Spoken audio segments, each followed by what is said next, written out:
can't get someone to change, they don't acknowledge that something's wrong. So for you, something's wrong, but not necessarily for her. So for me, it's more of a conversation around, okay, help me understand what's going on here, because you and I have had several conversations about this, and I've tried to understand, and I realize I don't. So talk to me, tell me what is going on here when it comes to these deadlines.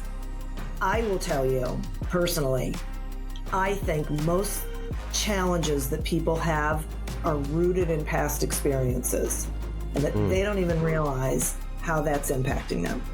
So if you can have that conversation that is safe and get them to talk about why there's a disconnect, they're either going to get over it, or you're both going to have a conversation around, okay, this is not sustainable. Yeah. So how do we change it? And that has to be on her.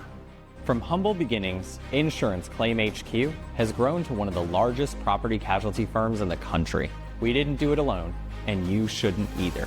Every week, we're talking to claims professionals and top experts from all over, all to help you grow your business and make you stronger. Let's level up together.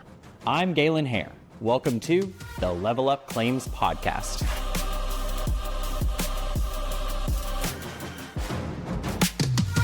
Too many leaders still think power means control, that leading is about being the loudest voice in the room. But the future of leadership looks different. It's about collaboration, trust, and showing up with real presence. Today, we're joined by Diane Helbig, International Business Advisor, trainer, and host of Accelerate Your Business Growth. Through her keynote, The Collaborative Leader, Redefining Power, Presence, and Trust in the Future of Leadership, Diane helps organizations rethink what leadership really means and how to build teams that perform because they're empowered, not policed. Let's welcome Diane Helbig. Diane, thank you so much for joining us. Thanks for having me. So I am pumped about our conversation today, but before we kind of jump into the meat of it, you came from an operations background. So I'd like to know how you kind of got into training and coaching and leading. You know, when I was in operations, and I was the director of operations for a company, and in that role, I had to teach people how to create a weekly P&L. I did employee onboarding, so I was pretty much doing training even then before I started my own business. So I guess it sort of came naturally for me. And when I decided to venture off on my own after my dad passed away and life changes and whatnot, I took all of that knowledge, plus I had gone into sales. So I took that knowledge as well and decided to apply it and help people do better things, make better decisions. And one of those, let's talk about those better things, better decisions, because one of the things I think is so cool kind of about your teachings and your thesis, variations on a theme, but essentially that the leadership model that got us here isn't going to take us where we need to go. So let's talk about that. What are some aspects of kind of the old guard leadership structure, I guess I should say, that you see as failing in today's kind of hybrid, multi-generational centered workplace? Yeah, it's such a great question. So it used to be that the leader made all the decisions, sent information down, like all information went down. It did not go up. They were cloistered away from everybody. So they had no real interaction with the people who were actually doing the work. And it was very directive. So, just do whatever. There was no input allowed, no flexibility, no real appreciation for the work people were actually doing. And it worked for a time because of how the world was and what the expectation was. And I think because there was this weird loyalty factor.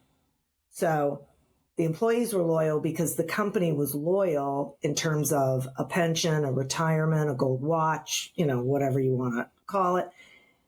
And they could rely on that. So they relied on each other to follow through with those promises.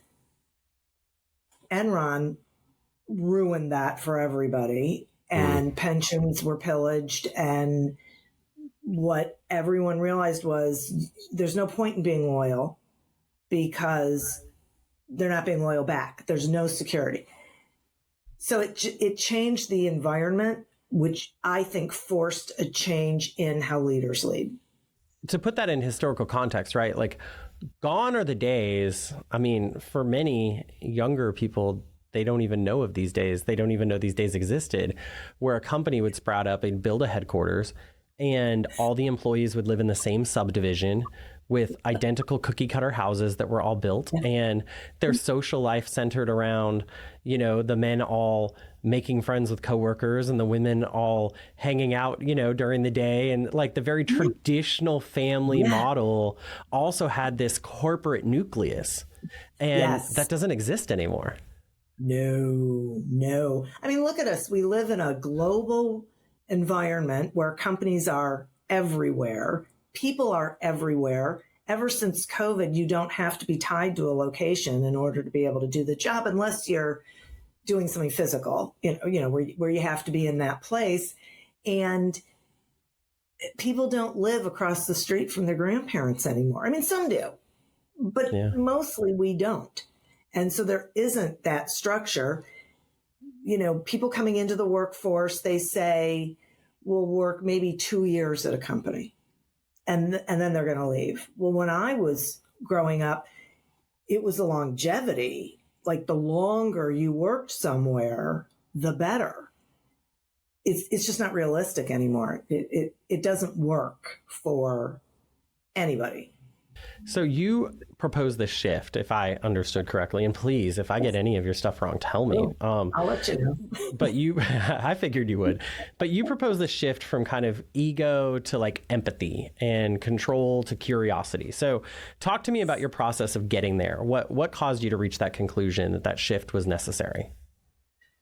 Oh my gosh. I would say it was experiencing the lack of empathy, the lack of curiosity, the lack of appreciation for what people were bringing to the table and what they were capable of bringing to the table. So I have this, career span where I had, and you know what I'll add to that? And then experiencing actually getting those things. So, like when I was in my early 20s, I had the best boss in the world, like in the world. He said to me, don't tell me what you're going to do. I trust you. Just go do it. He would take me to meetings with the president of the company because I knew what I was talking about. And he said to me one day, you know what makes me a good manager? And I said, what? And he said that I have people like you who know what they're doing, so I don't have to know everything. Brilliant, right? And he helped me grow in that company because he believed in me, and he knew that I was capable. He knew what I was capable of, even if I didn't know what I was capable of. Flip that with that company closed, unfortunately. I go to work for another company where the leadership are nuts and all they're doing is screaming at people all day long and dragging people down. And there were 15 managers when I started, and I think there were 3, and people were demoting themselves to get out of leadership positions because, it was just bad. It was just like a really bad environment. So no one was thriving. No one was doing their best. They weren't even giving the opportunity to. You had people crying in conference meetings. It was just terrible. And the company suffered for it as well. And so I am an observer. And so even if I've experienced it or not, I pay attention to what's going on. And, you just know this is not sustainable. This doesn't work because you cannot beat people down and then expect their best. Yeah, no, not at all. I mean, it's kind of hard. So let's talk about that. We'll get into more of your direct topics, but, I'm curious about this. I'm having trouble right now with an employee, right? I have tried everything.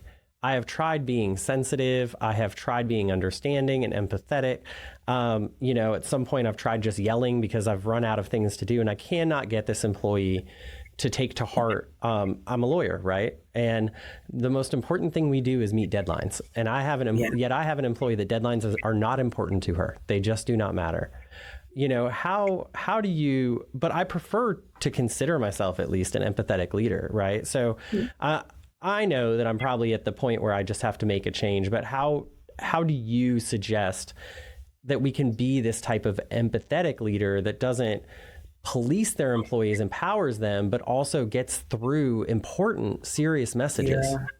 Yeah, that's such a good question. And so there's empathy and there's expectation. And we have an obligation to ourselves, our clients, our employees, our coworkers, whatever, to have very clear expectations and consequences. What most leaders do is they do not articulate those. And even if they do, they don't follow through with them because they don't want to be the heavy hand. They don't want to be mean, whatever it is. For me, a lot of it comes down to how we communicate. So I would be curious about how she sees deadlines. What is it about deadlines that she doesn't embrace and why? Because you can't get someone to change if they don't acknowledge that something's wrong. So for you, something's wrong, but not necessarily for her. So for me, it's more of a conversation around, okay, help me understand what's going on here. Because you and I have had several conversations about this and I've tried to understand and I realize I don't. So talk to me, tell me what is going on here when it comes to these deadlines.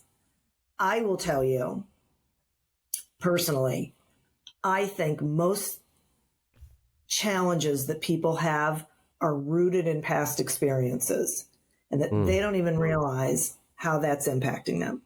So if you can have that conversation that is safe and get them to talk about why there's a disconnect, they're either going to get over it or you're both going to have a conversation around, okay, this is not sustainable. Yeah. So how do we change it? And that has to be on her. So I don't know how you have these conversations with her, but I will tell you that what most leaders do is they tell the other person how things are going to be, but then they have no buy-in from the person who isn't meeting the standard. Okay? Yeah. They have to solve it. We have to be quiet, which no one likes, but silence is a really valuable tool. To ask the question and be quiet, they have to come to, because it's their thing, right? It's not yours. And if they can't, then okay. But then this relationship is not going to work. And that's okay too. In that case, she'd be happier someplace where deadlines were not a thing. Yeah. That's a hard one in the legal profession, but I hear you. It's just hard to find. You might have to go into a different profession. I'm just saying. Yeah, no, but I get you. And I think what you're saying is really interesting, because one of the things you do preach is that the solution comes from the employee. It comes from the team member. You have to empower them to come up with these decisions themselves. So your advice seems completely consistent with everything of yours I've read and listened to so far. So let's talk about that, because one of the things you do talk about is presence over performance. And you talk about how kind of showing up, being genuine, creating space for others, as opposed to just like performance metrics or KPIs. Why is presence so important and how does it affect your team? Yeah, so presence is important because it builds trust and it creates a safe environment. And so when people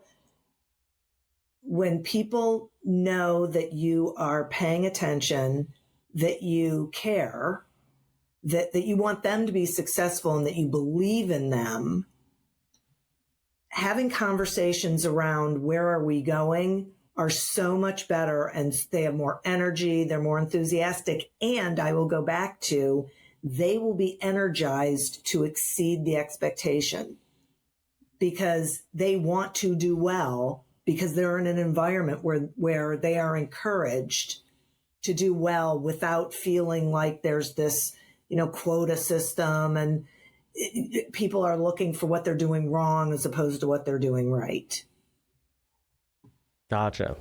Yeah. And I think that makes sense. And one of the things you're saying is trust. And I think trust is really, really important. So how does trust break down with like remote teams or hybrid teams?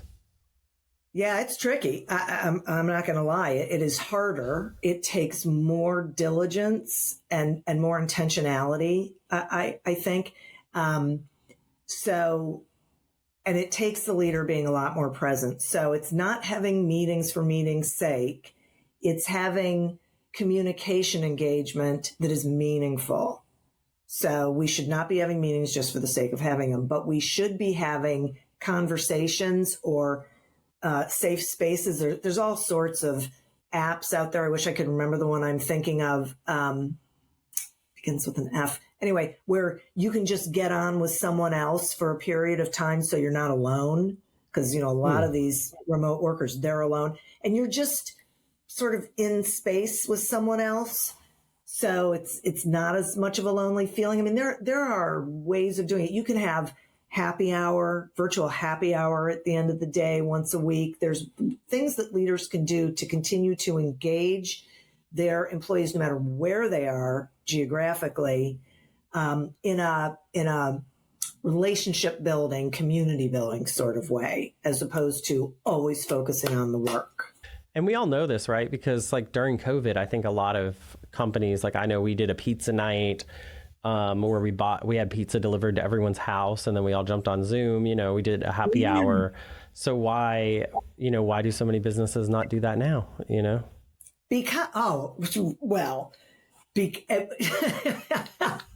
There are so many reasons. We're creatures of habit, and we believe that there's a certain way of doing business. And so what we tell ourselves is, well, that was a blip. Right? That was an anomaly. No, I mean, okay, but it doesn't have to be an anomaly. If it worked, I suggest these leaders go back and look at their KPIs, look at the performance, look at the results during that period of time, and either now and or the period of time before. And if they find that they were highly successful during that period of time, wow. I mean, great. And you want to readopt some of the policies that you had during that time, because what it tells you is people really responded well to that environment. And that's really what we want. We want our people to be in an environment that they respond well to, so that they will do their best work. Yeah. I mean, and that's ultimately what it's about, right? Is just getting the absolute best out of everyone, including yourself. Yeah. So let's talk about that. One of the things you talk about is like power with instead of power over. And I think that's really this idea of collaboration, right? Yes. So what does that shift mean for leaders who are used to a top-down authority and control process? Yeah. It means talking last. So most leaders will walk into a meeting and they will start talking. And unfortunately, what it does is it shuts everyone else up, because the way it's interpreted is it could be several different things. My idea is a bad idea. My idea is not going to get any airplay. They've already made up their mind. There's all of these ideas that go on in our heads. So we're not really fostering accountability or innovation when we're the ones talking, number one. Number two, leaders have to realize, in my opinion, that their job is not to have all the answers. That their job is to convene the resources to find the answers. So if I know I don't have to have all the answers, then I'm going to pull people together and I'm going to ask. So what do we do here? What do we think? And usually they're going to come up with much better answers than we would ever come up with on our own. And I'll go back to, then they will have buy-in because they will be part of the solution. So, that's how we do it with them. We are genuinely interested in what they have to say. And we truly believe they have ideas. They're there doing the work. They're the ones who know usually what will work better or how to solve a problem. Yeah, that makes sense. I mean, they're the ones in the trenches. And I think, so I guess, let me ask it this way. If I have been a typical top-down manager my whole life, and I'm currently at a, business where that's the leadership structure. How do I make this reorientation or change? Because same thing, like if that leader walks into a room, everyone gets quiet. So how does that leader, if there's a leader listening to this that wants to kind of change their approach, how do they communicate that appropriately to the team where they can start to, because it takes both, right? You can change the way you try to lead, but only if your employees and your team will let you. Right. Because I think we don't like change. We're all change resistant. So even though it sounds nice, my boss is actually going to listen to me for once. If I'm not used to my boss listening to me, I have to have the guts to start speaking up. So how does a leader foster that? Yeah. So the leader has to realize what you just said, that it's scary for people and that they're not necessarily going to believe it at the get. So I think the leader just needs to be honest. I think they have to say, listen, I've really been considering this, or I've been getting leadership training, or like when I do leadership training, I will say to the people in the room, you get to go back to your people and say, I just got trained on a different way of doing this, and I'd like to put it into practice. Because you can blame, that you went to this class. If a leader sits down and says, I want to try something new, and it's going to be different for all of us, and we're going to do it in little pieces, like break it down into just one initiative or one project or one ideation session, whatever it is. And you're totally upfront and honest and you say, I believe that this is going to be a better way for us to work together. It's going to take all of us. And sometimes I'm going to need you to check me. So if I go back to what I'm used to, I want you to know you have permission, you have an obligation to call me on it. You don't have to do it in front of a lot of people. You can come into my office and say, I noticed you went back to this behavior, but we're going to be having different conversations and it's going to be a process. It's not going to happen overnight and we're going to stumble, but at the end, it's going to be a much better environment and we're going to do better work. And I would think that would get some buy-in, but I guess the other problem is you can't make these changes overnight, can you? Nope. It's incremental. So how do you kind of set up that framework for making those incremental changes? Yeah, you do it in little bites. And I mean little, like you pick one thing and you say, we're going to do this here. Okay? So it may not be a wholesale change. Wholesale change doesn't tend to work well. Change really does work in little pieces. And so, you may say, for starters, we're going to start having a meeting where we're going to do ideation and I'm not going to talk. I'm going to take notes. And then we'll have action steps afterwards that each of us will have something that we are responsible for going and doing after this conversation. So it really is just like you break it down and do its smallest pieces and do it incrementally. So everyone, yourself included, get used to it. And then you have to have debriefs. Like, I think you have to get the group back together and say, let's talk about how this is going. What's working? What isn't? What's weird? What's great? Let's really talk about, and what could we do to fine tune it? Because it's a partnership. It's collaborative, right? Together, we are all going to make this change. So that's the other thing. The leader has to say, I'm not making this change. We're making this change. I know I have to change my behavior. There's some things I have to do differently, which means then that each of us are going to have to do things differently. And you have to be able to share why you're doing it. Because one thing people hate is arbitrary. So if they think you're doing something just because it's the latest fad, or, you woke up one morning and said, "Oh, I'd like to try this," they will not follow you. If you can give them a reason why, and that reason is anchored and it makes sense, you'll get a lot more commitment to it. That makes so much sense. And then kind of the second to last topic I want to cover, as I feel like I just plow through your theology here, is psychological safety, right? One of the things you talk about is is that a leader has to embed psychological safety in a team in order to get the best results possible. So what are some actionable steps that a leader can take to attempt to embed psychological safety in their team? Yeah, it is so important. So a leader has to really listen, actively listen, without comment, without problem solving. They don't, not listening to fix, not listening to talk, not listening to debate, not, listening to. It's listen to learn. To really, that creates unbelievable psychological safety. The other thing is they have to know when something is private, when it's just between those two people. So one of the things I say is, we praise in public, we discipline in private. One of the worst things I've seen leaders do is call somebody out in front of their peers. It's awful, and it creates a really bad psychological environment. Another thing that leaders have to do is they have to follow through. They have to be consistent, and they have to follow through. So if I say these are the expectations and these are the consequences, that has to be true for everybody, myself included. So we are all going down the same road.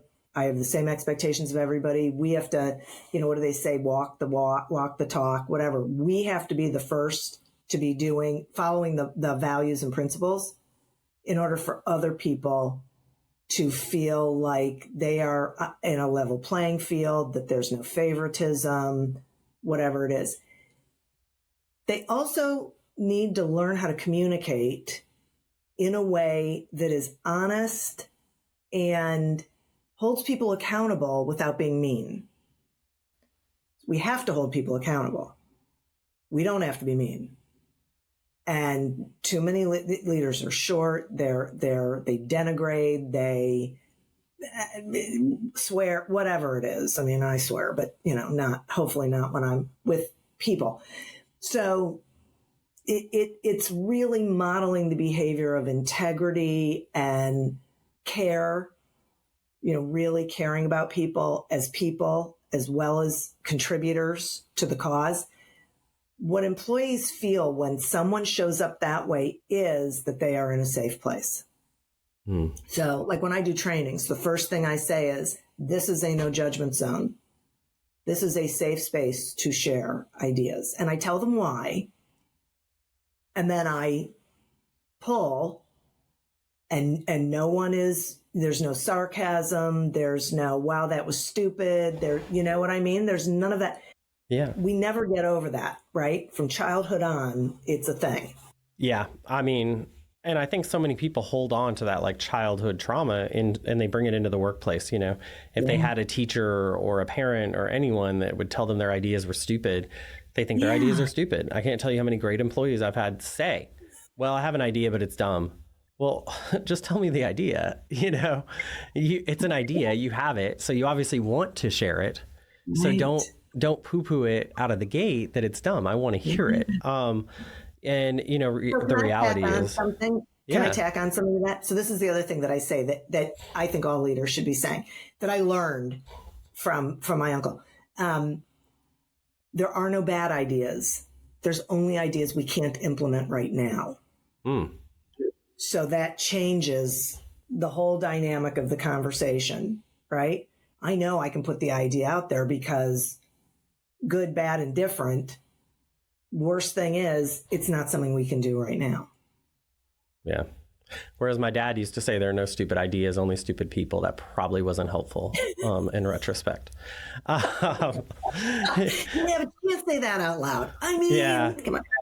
Well, I grew up in a different generation. What can I say, Diane? So kind of as we begin to close this out then, how do we measure this success? What kind of metrics could we look at to see if our attempt at more collaborative leadership is working?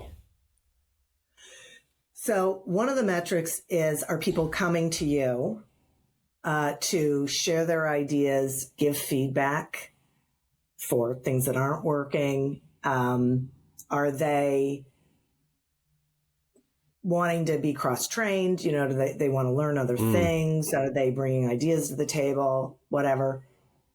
There's the usual metrics that have to be measured, which is, what's our output? What are our results? You know, what is happening here from a lot of different angles? Maybe it's our costs are lower, our revenues are higher, which between the two means our profits are higher. You know, what is that? Are people, have we opened up into other markets that I certainly as a leader had never thought of before? Are we communicating our value in a different way? That there's a lot. You have to be able to say, yeah, I can see it, right? I can see that this is getting those results. People are not necessarily working more hours, but they're more productive when they're working, because that's really what we care about, right?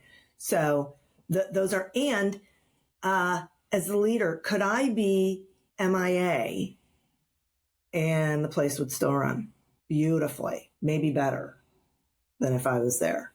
If you can leave for any period of time and there's problem solving and their decision making in your absence, that's nice a win. Job. Yeah. That's a huge win.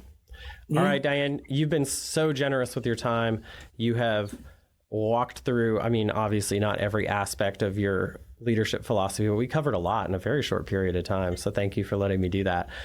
Sure. Before you do go, though, I have to ask you, what does it mean to you to level up? Oh my gosh. Leveling up to me means always being better than you were the day before.